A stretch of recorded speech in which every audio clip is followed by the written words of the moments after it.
Okay, you're live. We're good, great, thanks. Good evening, everyone.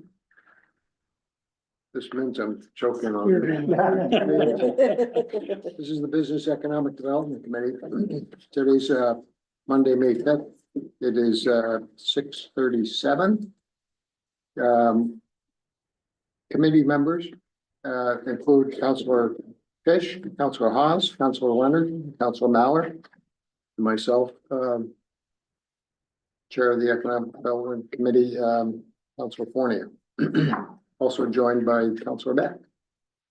At the table with us is Ann Krieg, Economic Development Director. And first up on the agenda is Land Development Code proposed changes. Yep, our planning officer, Anya Collette, has prepared a couple of proposals to present. So, these proposed changes are primarily just, changes to the rules for existing mobile home parks that existed prior to 1971. We only have about 2 to 3 of those in the city, so not a whole lot. But the main issue with those is that the current ordinance requires that, not only do these parks, have to prove hardship in order to meet reduced requirements, those reduced requirements really aren't that great as far as additional flexibility. And when these parks were created, the rules were very different, and they very much do not align with what the rules for new parks are. To the extent that if they were to redevelop, in many cases, they would have to remove homes and not bring them back. Which, given the housing crisis and especially affordable housing, it's something we want to try to prevent. So we're proposing to make it so that they would not have to show financial hardship to meet reduced requirements, but to also decrease the current requirements, primarily with regards to lot area and dimensions. And those would be reduced from 4,000 to 2,500. They would still keep their existing setbacks between homes themselves and then homes in the lot lines.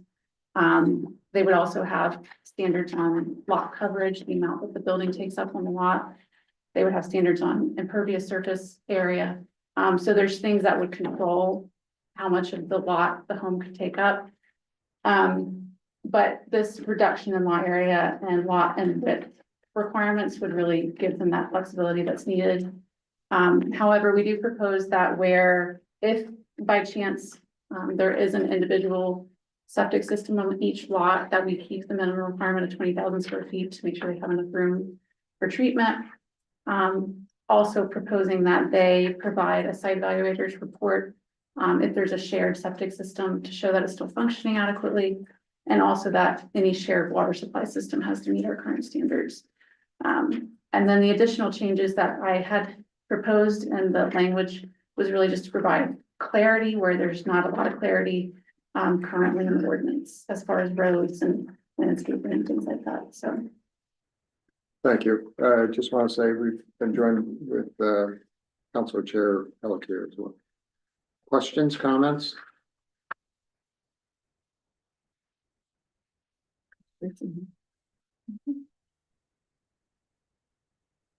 All right. You need a motion there? I don't need To to go go to full count. Yeah. Happy to accept the Yeah. motion. So moved. Thank you. Second. There's a motion, we have a second. Seeing no objections, that will go to council. And then the next item was a proposed change to our temporary sales ordinance in the land development code.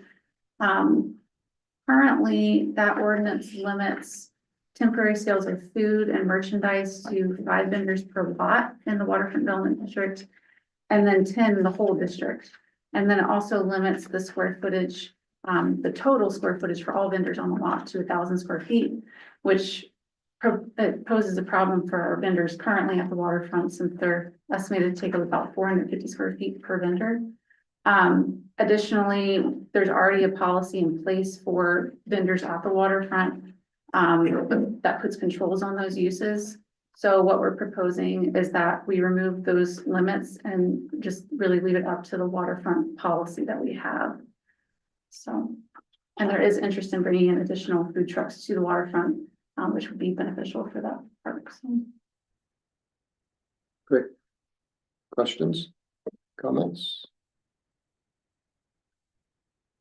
Saying none. Happy to get a motion. So moved. Second. We have a motion, we have a second. Seeing no objections. Then we go to full council. Easy. Yeah. Easy peasy. Thank you. Next up, CDBG. Yep. Our Program. Community Development Officer, Robin Stinick, is here to review the action plan and consolidated plan. Hello. Okay, so my memo that I submitted to you today concerns our annual action plan. So as of today, this starts our public comment period. The action plan is up on our website. So if you haven't had a chance, people can go onto the CDBG page and pull down the annual action plan. But I did put some of the highlights here in this memo for you tonight. As we've discussed before, the annual action plan is essentially 1/5 for the actionable strategies in the consolidated plan, which you'll be seeing later at the end of the summer, early fall. And it includes many of the different components of that consolidated plan as well. So we went through and we updated the needs assessment in 2024, which was used to continue to draft the 2025 annual action plan. This was premised on what we know from the federal level that they passed a continuing resolution in early February that said that they're leaving, all of the funding at the same level that it was last year. So we have, drafted this with the assumption that we will get the same amount of allocation that we did last year, which was approximately $821,000. And then we also budget in there $250,000 worth of program income for the residential program.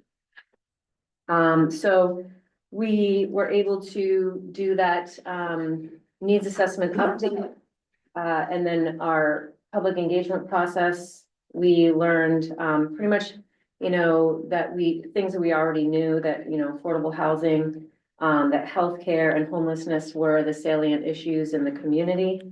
And in those public engagement sessions, some of the projects that the community really wanted to see continue to put forward affordable housing, economic opportunities, and supporting vulnerable populations.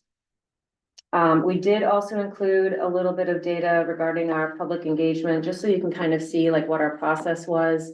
In addition to having the 5 neighborhood meetings where it was really targeted to different areas of the city, which really seemed to work well.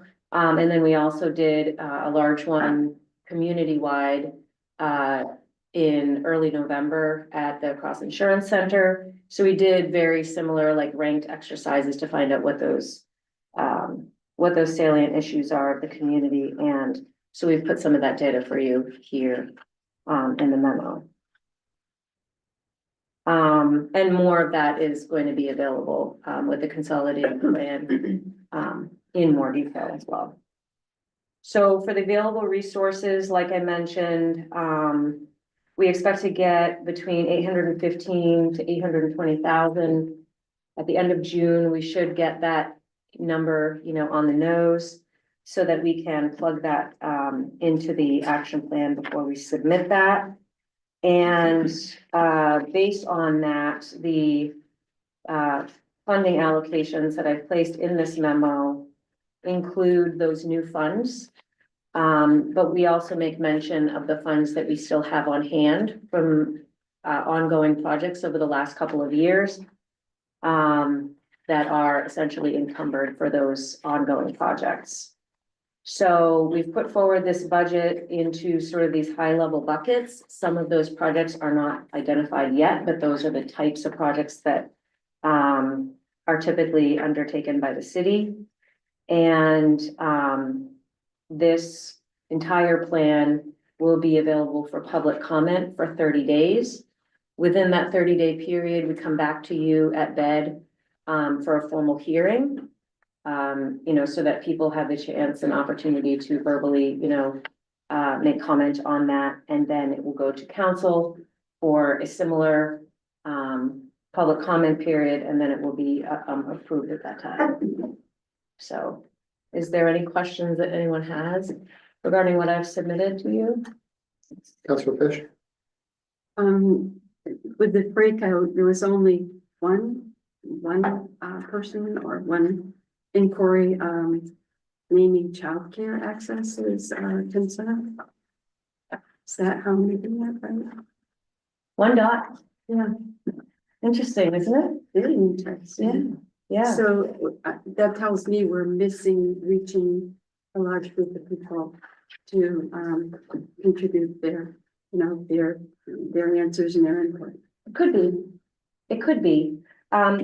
That also could be, speak to the way that the data was collected. We gave participants 4 colored dots to rate the 4 highest issues in their opinion. So that might not have just been in their top 4 in particular. But it could also be that the people who that was salient. But we did try very hard in the timing of those neighborhood meetings, where those neighborhood meetings were held, the type of support that we could reasonably expect could be given to, the people that could attend, whether or not we're getting families with childcare age children. So, Thank you. yeah. Councilor Leonard? I was just wondering if you could walk us through first of all, there's a lot of great work. Thank you. So the first 3 options, the top 3 options that we have here are affordable housing, homelessness, and mental health. And I just want to thank Councilor Beck for actually bringing this to my attention. One of the things that we have allocated to spend some of the CDBG money on is parks and playgrounds at $233,000. But my question is, if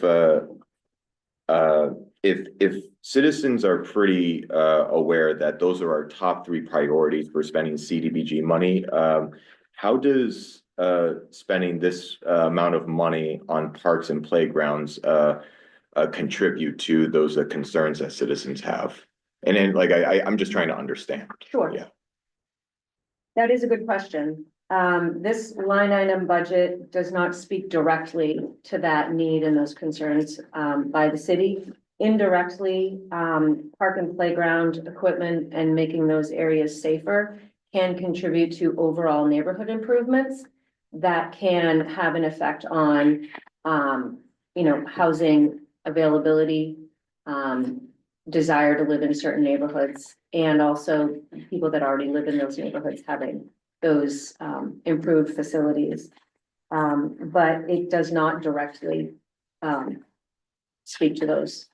To that point, and again, I don't want to rob constituents from speaking on this point if this is something that this committee still wants to go forward with, but my concern is that CDBG money is very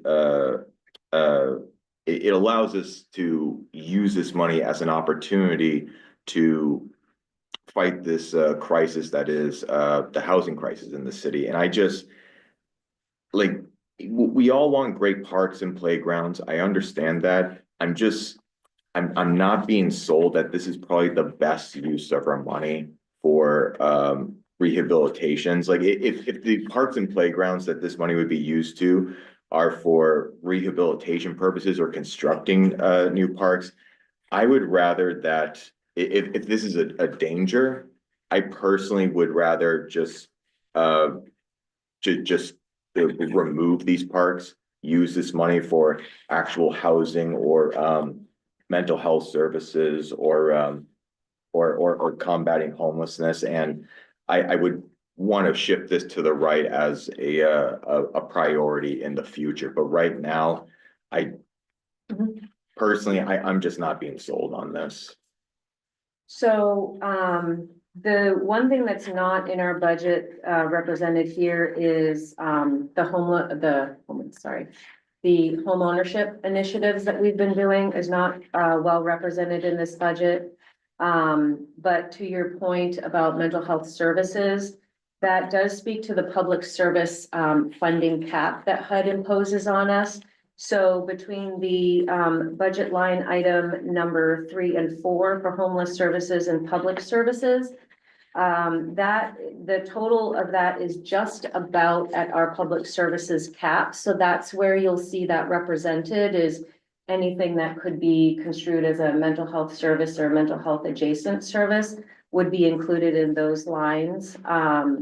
But you know, if this committee has, you know, other comments or suggestions about something that's not represented here, we can go back with another proposal if that's something that you're. And if I can add to that, I mean, CDBG has a cap of, is it 15% for, services? So you can only use a certain, up to 15% of what you get for services. You know, the intent is to really make those investments in those neighborhoods, to uplift those neighborhoods, that, are predominantly low to mid income. Right, so the about $128,000 we have in the public services. So it's neatly within that 15%, which I believe exactly 15% is something like $168,000 or so.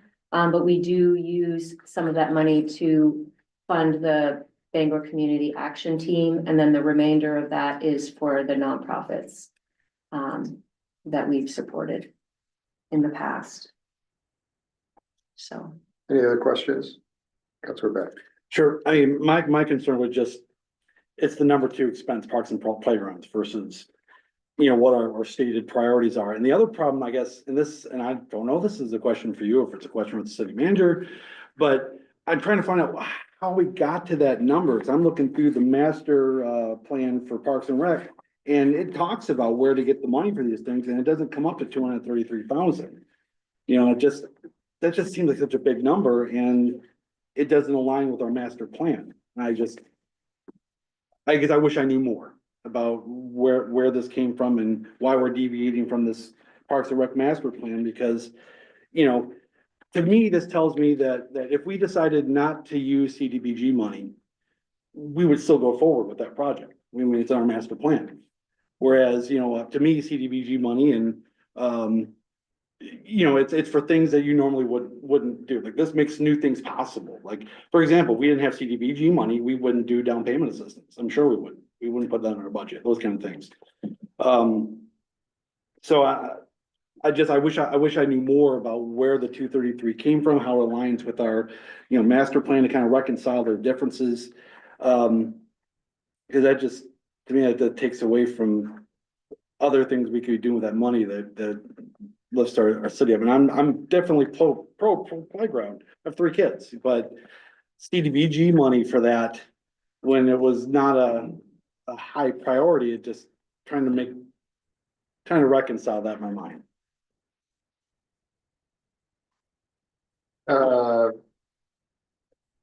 Did you want to address that? You're gonna pass it to? Pass it to the- One of my questions was, Yeah. did it help with the gardens, the community gardens? And there must be a whole bunch of little things that some of the, anyway. I'll defer to, I'm gonna answer half, and I'm gonna allow the Parks and Rec director to answer Sure. half, because he knows where the number came from.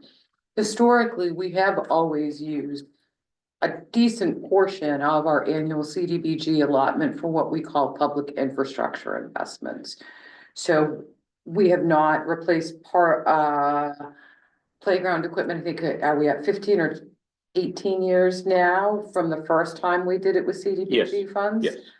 And in those years in between, what we've been using it for is to pay for street paving and sidewalk paving, within areas within the census tract district. So instead of adding additional money, we've been able to use our federal funds for paving and sidewalk projects that are within the low to moderate income census tracts. So we were just going back to our Parks and Rec process, and I'll defer to the Parks and Rec director as to where the $233,000 came from. So to continue on that, and yes, the master plan, believe is 21. So certainly, things, the general direction we follow is certainly that document. To answer the question about where the number came from, was intended for Williams Park. So Williams Park is on the corner of Hancock and Newbury Streets. One of the things that I believe came out of the master plan that drove the number that you have in the CBG plan was the inclusion of what we refer to as tot lot. So currently at most of our parks and playgrounds, there is not a dedicated play structure for 2 to 5 year olds. This current 5 to 12-year-old structure at Williams was one of the first ones we did. I'm going to say in 2009, we did what is now Talbot Park, Williams Park. We did structures at Downey School, to the low to moderate income neighborhoods where this program has had traditionally a beneficial impact to those folks. At Williams specifically, the structure needs to be replaced. It's getting used significantly. We do not currently have a tot lot there. In addition to that, we replaced all the swings over there as well. So that's what has kind of generated. We had a playground installer, playground representative that we've dealt with before, give us an estimate for all of those equipment. Was what you have the number there in front of you. This will certainly, as it has to, we'll go out to competitive bid like we always do, if indeed we move forward with this. So I hope I've answered the where did it come from question. That's where we're going to go with it. I believe there is, if I recall, the housing that is also on Newbury Street behind St. John's. I think it's family housing across the street. That's located across the street from Williams Park and behind the parking lot of St. John's Church. There's another complex, I think, over on the other side of on Boyd Street. And certainly the neighborhood within. Next closest park with any sort of play structure is Chapin over behind the Aiden Lincoln School. So that corridor certainly gets served simply by Williams Park. And then I don't believe we use it for community garden. No, I don't think we have. Okay, well, my follow-up question, I guess, to that is, because this is from 21, and, you know, I kind of was told ahead of time, thank you for the information about Williams Park, but, you know, they talked about other places needing replacing their playground, but they never talked about Williams Park in this as a need. I mean, it just, in the last 3 years or so, it just really got. No, I understand the question. No, I understand the question. Other questions, comments? My other question was, getting back to Councilor Fish on the childcare accesses. So what neighborhood was that? Was that just one neighborhood, I'm assuming? The vote on the childcare? Yeah, Well, let me see if I can figure out which neighborhood said that. I'm honestly not sure if I have that level of data. But we did do neighborhood meetings. One of them was at the Boys and Girls Club, so it was in the area of town where many or most of the families live, but I'm not certain whether or not that was where that childcare vote came from. It was, no, it was, in November, the election was said one of the biggest challenges, and childcare access was 20. So it may be just where the question, whatever the neighborhoods, I believe the question. right, that's what I was trying to drive at. Yeah, yeah. Where it came from. Yeah, and that's one of the reasons that we did the individual neighborhood meetings, because we wanted to see, were there issues that were more pronounced, challenges that were more pronounced in a particular neighborhood. What we found by design that sort of was a barrier to that is that when we scheduled these meetings, the availability of different people to attend those meetings meant that often someone might have lived in one neighborhood but was going to a meeting outside of their neighborhood. So we couldn't say for certain whether the person that voted for childcare at that particular meeting lived in that neighborhood to be able to say with any certainty whether or not that was a neighborhood specific issue. So Understood. Thank you. Thanks. Anything else? Thank you for the update. Thank you. Central Kitchen updates. Our Economic Development Officer, Agita Hernandez Smith, is here to give you an update on the Central Kitchen project. Good evening, everyone. Before I give you an update on the Central Kitchen, I know that there was a lot of information to be desired on the foreign trade zone. And I wanted to answer the questions, just so that we could be all more clear and on the same page. So I just wanted to take a quick opportunity to do that, and then we'll go straight into the Central Kitchen update. So just to clarify, I'm gonna read a little bit because I want to be matter of fact in this. The city of Bangor is the grantee of Federal Trade Zone 58 and holds the authority to oversee the Foreign Trade Zone program within the 5-county region of Penobscot, Hancock, Scottsbluff, Waldo, and Washington County. We promote its use and assist companies with applying for FTZ designation. The city of Bangor is a liaison between businesses, the U.S. Foreign Trade Zone, which is the federal level of the trade zone program, and the U.S. Customs and Border Protection. The differences between foreign trade zone and bonded warehouse. So a foreign trade zone is a secure designated area that is considered outside U.S. Customs territory for duty purposes. A CBP approved bonded warehouse is a CBP approved private storage facility where imported goods can be held until duties are paid. A foreign trade zone, businesses can store, manufacture, test, or assemble goods. A bonded warehouse, activities are limited. Generally, no manufacturing is allowed. Under Bangor's alternative site framework, companies in Penobscot, Hancock, Piscataquis, Waldo, and Washington counties can apply to activate foreign trade zone status at their own facility, not necessarily a warehouse. I think that's where we needed the clarity. Here in the foreign trade zone, duties are reduced, deferred, or eliminated depending on the goods' final use. So that is the difference between the foreign trade zone and the bonded warehouse. Now, what we were talking about specifically was promoting the foreign trade zone program. All in all, foreign trade zone is broader, more flexible, and doesn't require the use of a centralized warehouse. Now, just to answer the very specific questions that were asked, what's the difference between a tariff and a duty? So oftentimes, as I had mentioned in our last meeting, they're used interchangeably, but to be very specific, a tariff is the tax category on imports. A duty is a specific amount charged. The second question, does a product in a foreign trade zone have to go into a warehouse? No, under Bangor's alternative site model, the business's own site can be the foreign trade zone. Number 3, who controls the bonded warehouse? CBP, Customs, Border, and Protection, regulates and approves bonded warehouses. Number 4, who owns a bonded warehouse? Usually a private company operating under a customs bond and CBP supervision. What does CBP control in a foreign trade zone? CBP monitors compliance, security, and record keeping, but does not run the zone. City of Bangor runs the zone, and meaning runs the zone, oversees the designation, promotes the zone, ensures that the zone is being overseen and adheres to the compliance of CBP.